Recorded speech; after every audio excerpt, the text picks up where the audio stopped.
জ্বলছে শুশুনিয়া পাহাড়ে, বন্যপ্রাণ ক্ষতির আশঙ্কা।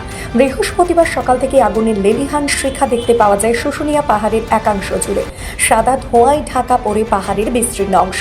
গত বছর পাহাড়কে আগুন থেকে বাঁচিয়ে রাখতে সক্ষম হয়েছিল বন দপ্তর, তবে এবছর বসন্তের শুরুতেই পাহাড়ে আগুন দেখতে পাওয়ায় চাঞ্চল্য ছড়িয়েছে সর্বত্র। কে বা কারা আগুন লাগিয়েছে তা জানা যায়নি, তবে এই আগুনের ফলে পাহাড়ের বন্যপ্রাণ ও ভেষজ উদ্ভিদ পুড়ে প্রবল ক্ষয়ক্ষতির আশঙ্কা থাকছে।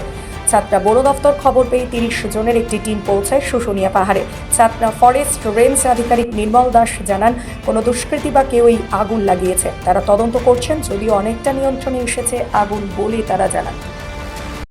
স্যার, আগুনটা কখন লেগেছে? ওটা আমি 10টা-11টার দিকে। কতটা এরিয়া জুড়ে আগুনটা লেগেছে? এরিয়া তো লেগেছে আমার হেক্টর খানেকের মতো, একটা জায়গা জুড়ে।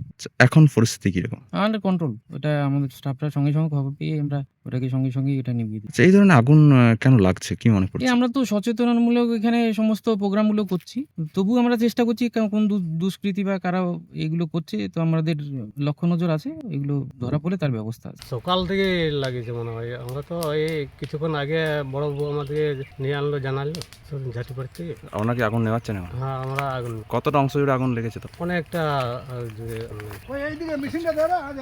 হ্যাঁ, শুনেছি তো। আমরা ধোঁয়া দেখতে পাচ্ছিলাম সকালবেলা, যখন উঠে স্নান করতে যাই ভোরে, তখন দেখলাম যে পাহাড়ে ধোঁয়া বেরোচ্ছে।